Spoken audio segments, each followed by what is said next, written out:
Bienvenue dans ce nouvel épisode dans lequel nous allons parler d'un sujet très important. Alors là, j'applique vraiment le R parce que ça émane d'un constat, mais encore mieux d'une prise de conscience, d'un fait dans lequel je suis vraiment investi, et ce depuis des années. J'ai réalisé, je me suis rendu compte que je suis un minimaliste.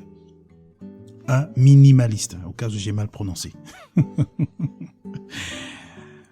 Oui, je ne sais pas si vous avez déjà entendu parler de cette doctrine sociale qui est vraiment portée par deux entrepreneurs, deux conférenciers, podcasteurs, mais également écrivains qui ont justement, je peux dire, créé le concept. Ce sont des Américains assez connus en tout cas, dans Joshua Fields et Ryan Nicodemus, qui ont d'ailleurs sorti un documentaire qui s'intitule « Less is Now ».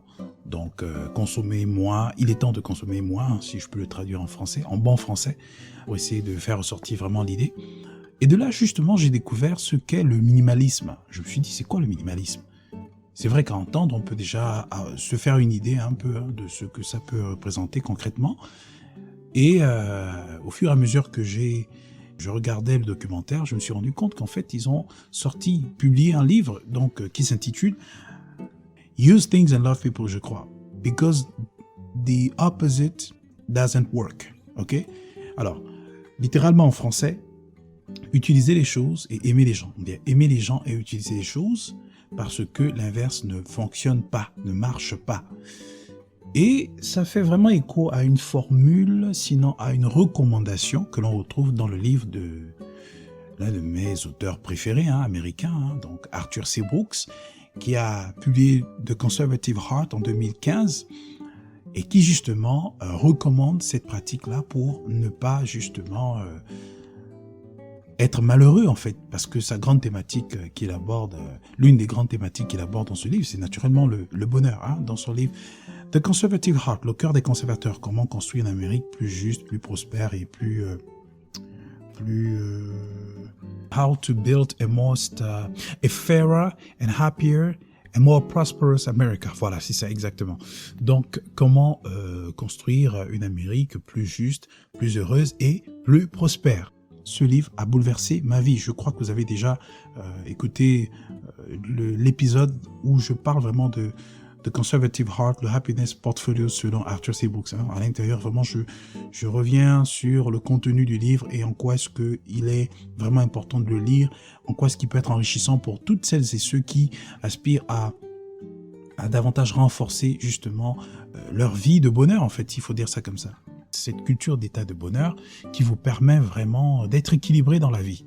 Donc vraiment, ce sont ces personnes-là qui portent cette idéologie sociale, finalement, que j'estime être très importante et bien entendu très adaptée au contexte actuel parce que c'est une réponse à l'injonction sociale, finalement, ou bien idéologique que les réseaux sociaux et particulièrement le capitalisme nous fait subir quotidiennement parce que le minimalisme, en fait, en réalité, s'oppose tout simplement à cette culture de consommation intensive, abusive et complètement irrationnelle, démesurée, destructive dans laquelle nous sommes. Parce que la société de consommation dans laquelle on est, elle est caractérisée par quoi?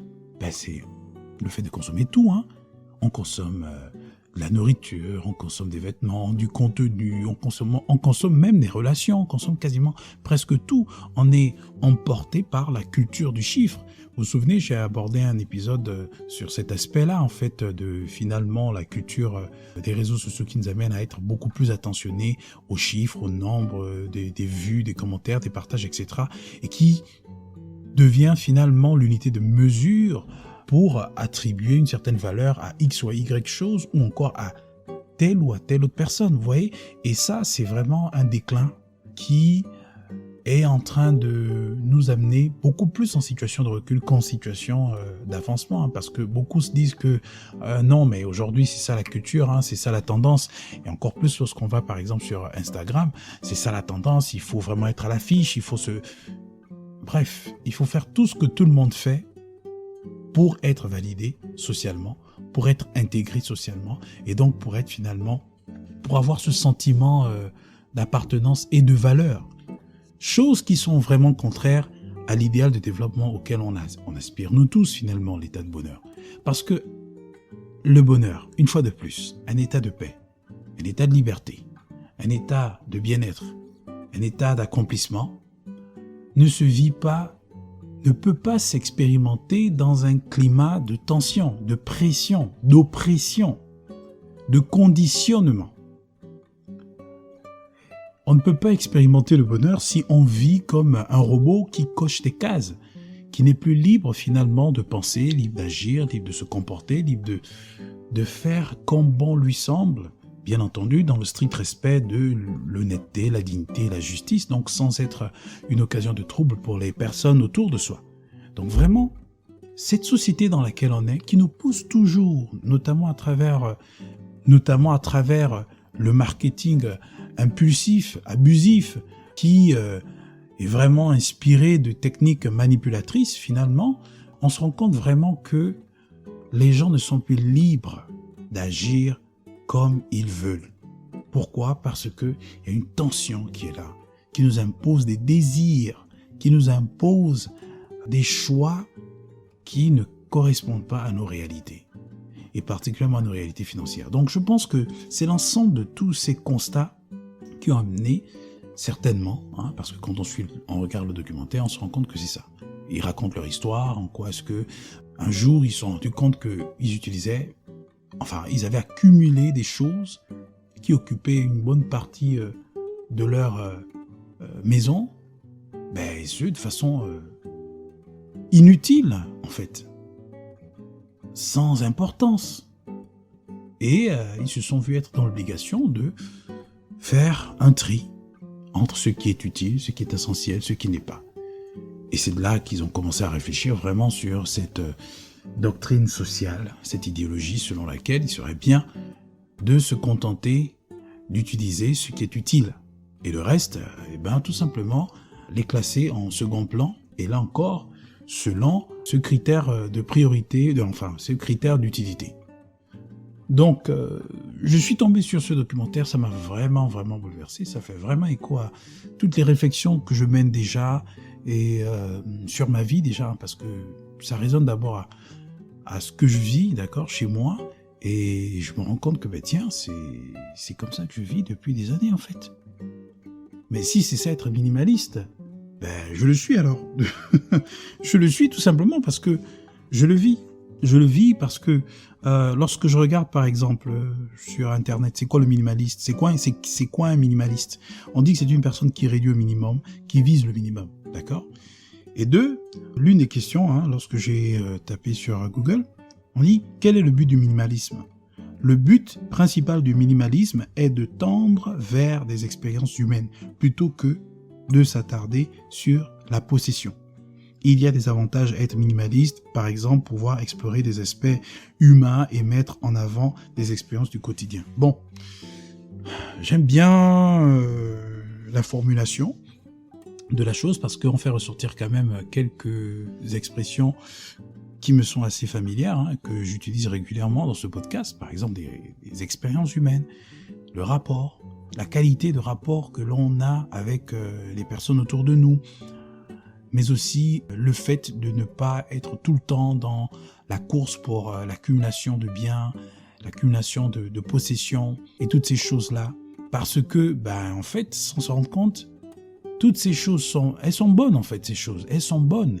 Mais quelqu'un disait que lorsqu'on s'attache aux choses, lorsqu'on s'investit vraiment dans l'accumulation des choses, ces choses qu'on possède finissent par nous posséder nous-mêmes. Et c'est là le grand danger. Et la société de consommation dans laquelle on est veut nous amener à avoir toujours le contrôle sur tout. Regardez un peu aujourd'hui le streaming, les musiques. Autrefois, par exemple, lorsqu'on écoutait des albums de personnes, notamment à travers des CD, on pouvait mettre un CD et laisser couler tout simplement. On écoutait de la première à la dernière chanson. Ça coulait tout naturellement.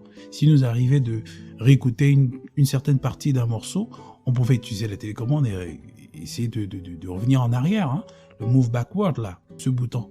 Mais généralement, lorsqu'on le faisait pendant trop longtemps, ou bien assez souvent, ça avait un effet négatif, en tout cas sur le CD en lui-même. Et donc, si on était sage, on devait le faire le moins possible. Hein.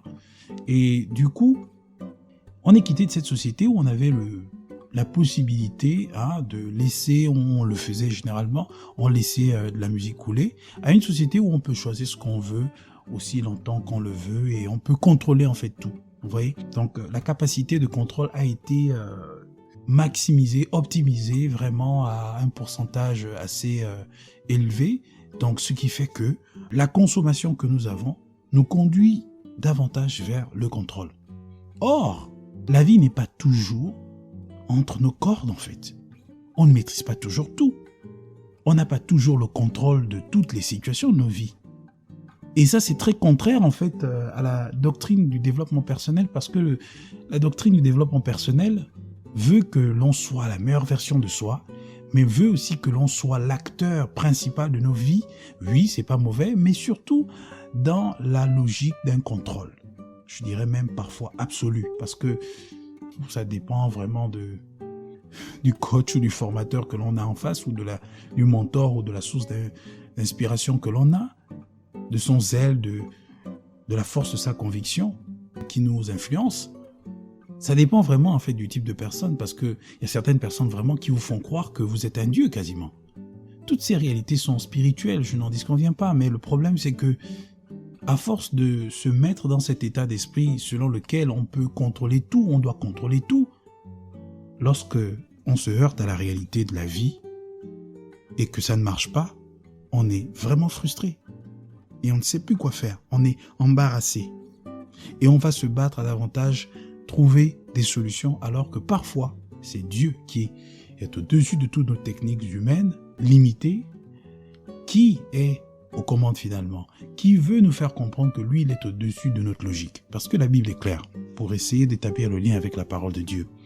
Autant le ciel est éloigné de la terre, autant vos pensées ne sont pas mes pensées, autant vos voix ne sont pas mes voix.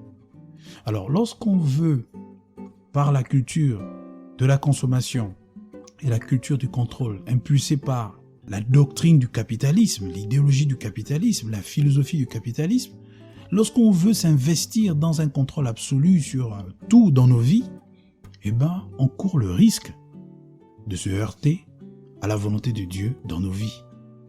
Et ça peut nous exposer à certaines déviances morales parce qu'on aurait voulu à tout prix trouver des solutions. Et plusieurs d'entre nous, on s'est souvent trouvé dans des situations comme ça, où on est embarrassé, on a vraiment l'envie de tout contrôler, on a envie de tout gérer, on a envie de tout appliquer pour pouvoir obtenir les résultats auxquels nous nous attendons. Et pourtant, comme je le disais dans l'un des épisodes, la vie est faite de surprises. Il y a une part de mystère qui relève de Dieu, de la touche de Dieu dans nos vies. Et ça, on doit pouvoir se l'approprier, sinon on va commettre beaucoup d'erreurs. On va beaucoup plus aller en arrière plutôt que d'avancer en fait. On va perdre beaucoup plus de temps. On va perdre beaucoup d'énergie. On va même perdre de l'argent. Vous voyez, c'est très lié à ce que j'ai lu comme résumé un peu de la définition du minimalisme. On doit se concentrer sur l'essentiel de la vie et c'est ce qui doit nous interpeller. Quel est l'essentiel de ma vie? Qu'est-ce qui constitue l'essentiel pour moi dans ma vie? La Bible nous dit que tout m'est permis, mais tout ne m'est pas utile. Tout n'est pas utile. Je peux faire tout ce que je veux, mais attention, tout n'est pas utile. Donc je peux recevoir des publicités comme ça de tels produits qui en ce moment en réduction, d'accord, hein, les réductions, les offres et tout ça, voilà, c'est en promotion, donc il faut vraiment en profiter là maintenant, sinon dans 2 jours on a raté. On veut vraiment nous faire croire que si on rate telle occasion, cette opportunité promotionnelle, eh ben on n'aura plus l'occasion de nous acquérir tel produit ou tel service, vous voyez. Et on rentre souvent dans ce piège-là, nous qui sommes engagés dans la formation, dans le coaching, bref, tout ce que vous voulez.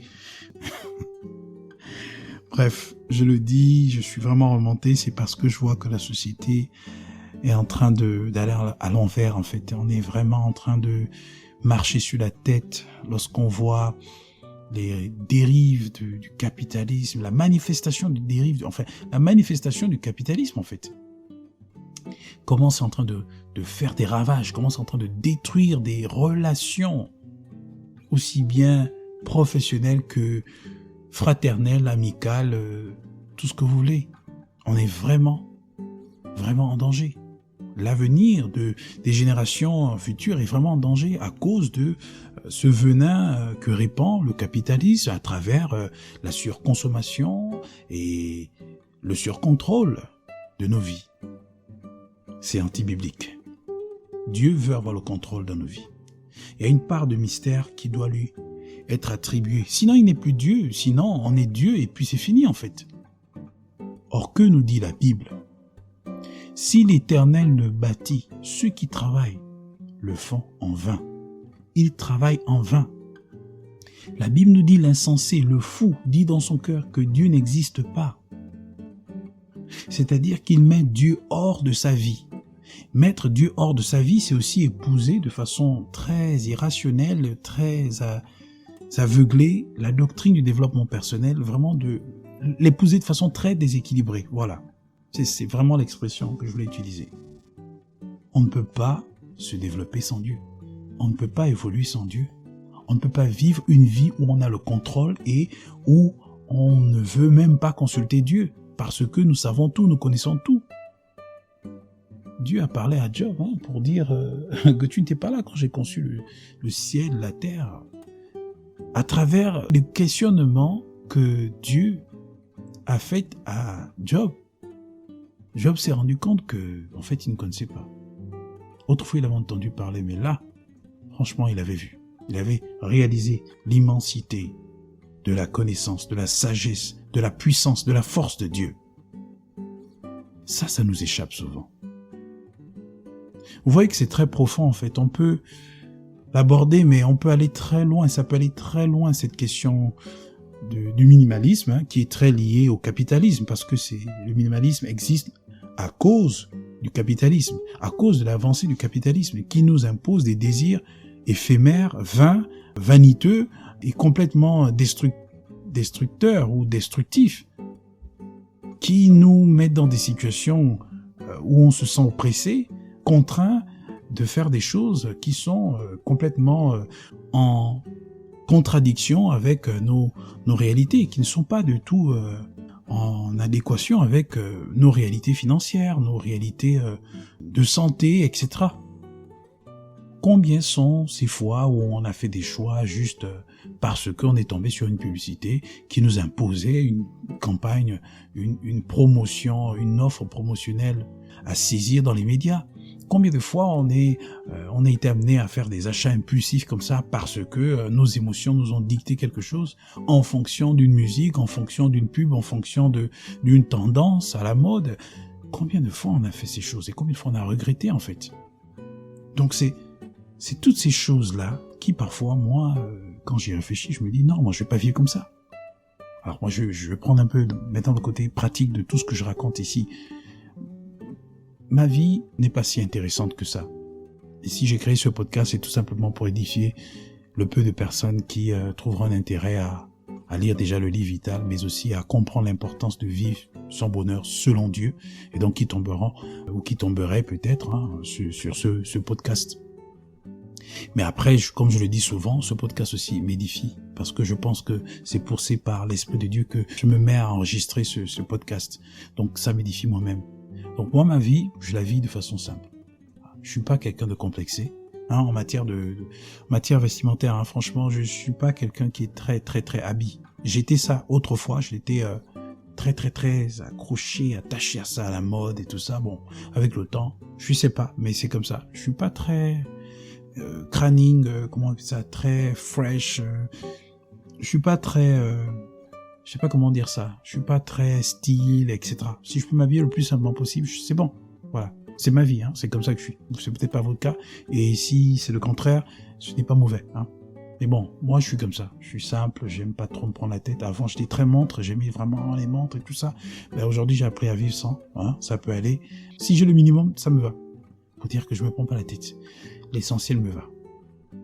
Et le reste, mon argent peut aller dans autre chose qui va m'être utile sur 5, sur 10, sur 15 ans. C'est ça. Le reste, c'est de la littérature. Franchement, il y a tellement d'autres exemples qui, voilà, peut-être m'échappent un peu au moment où j'enregistre ce podcast, mais juste dire qu'on a des raisons, en fait, chaque jour que Dieu fait, en fait, de raisons de ne pas se prendre la tête. Mais je sais que la pression du capitalisme, la pression de la société, la tendance de consommation, les habitudes de consommation qu'on a développées dans le temps, nous impose vraiment des désirs, voilà, qui parfois nous amènent à justifier certains achats, parfois qui ne se justifient pas, qui ne sont même pas du tout justifiables. Donc là, c'est à chacun de faire le point dans sa vie. Et comme je vous ai dit, je vous ai juste pris un exemple, c'est un aspect de ma vie. Moi, je me prends pas la tête pour les vêtements, ça c'est clair. Je me prends plus la tête. Autrefois, je le faisais. Mais c'est fini. Et quand je dis autrefois je le faisais, c'est quand même il y a cela plus de 10 ans. Peut-être plus de 15 ans, je sais pas. Plus de 10 ans, non, plus de 10 ans. C'est fini. Je me prends pas la tête. Qu'on se moque de moi, qu'on me dise que toi tu es trop simple et tout ça. JMF. Ah, mais vraiment un grand JMF. Donc bref, c'était juste un exemple, Parce qu'il y a l'essentiel. Voilà, un autre exemple qui me vient là à l'esprit. Voilà, moi j'ai par exemple un téléphone smartphone, j'ai pas d'iPhone par exemple. C'est mon épouse qui a un iPhone. D'ailleurs, on en a un autre là, puisqu'elle en a pris un autre. Je vais faire un autre. Et là, son ancien, il déconne un peu, mais il est toujours tout à fait, il est opérationnel. Mais il traîne là, je sais pas. Si vous en voulez, écrivez-moi, vous me dites. Ça me dit rien. Il traîne là au salon. J'ai mon ancien téléphone, voilà. Tant qu'il ne manifeste aucun signe même si c'est de temps à autre c'est le cas, parce que j'ai déjà fait 2 ans avec, ou 3 ans, je sais même plus. Mais tant que il me dit qu'on peut toujours continuer la route, on y va. Donc, je me prends pas la tête sur tout ce qui est matériel. Je me prends pas la tête. Dans les bons comme dans les mauvais, on s'adapte. Comme dit Paul, en fait. Je sais vivre dans la disette, je sais vivre dans l'abondance. On s'adapte. On ne doit pas faire des choses, nos dieux, au point où on devient des choses, et ces choses-là, deviennent nous, finalement. C'est elles qui nous possèdent. Non. Bref, je ne fais la morale à personne. Je mourais vraiment d'envie d'enregistrer ce podcast parce que les idées étaient là, l'envie d'en parler, parce que je suis tombé sur une interview d'un auteur qui s'appelle Alexandre Mars, qui a sorti un livre qui s'intitule Pause. Le sous-titre, c'est Pour une vie alignée. À l'intérieur de ce livre, vraiment, il aborde quelques témoignages de personnes qui, retracent un peu leur parcours de vie, et il s'attaque un peu au dictat du paraître, toute cette vie idéalisée qu'on présente sur les réseaux sociaux et qui ne reflète en rien, qui ne reflète vraiment en rien notre réelle personne, etc. Donc bref, c'est un livre que j'ai trouvé très intéressant, et ça tombait vraiment au bon moment parce que j'ai fait un lien, en tout cas, avec le contenu du documentaire que j'ai suivi sur Less is Now de Joshua et de Ryan Iconebos. Donc vraiment, bref, ça rimait avec la thématique de cet épisode. Donc bref, c'est tout ce que je voulais dire. Peut-être que je suis un minimaliste, mais je vais pas me présenter comme ça, de façon générale comme tel, mais je crois en cela. Je pense que c'est l'une des approches qui peut contribuer à aider les gens à vivre une vie simple et à véritablement cultiver leur bonheur. Mais selon Dieu, selon Jésus. Que Dieu vous bénisse.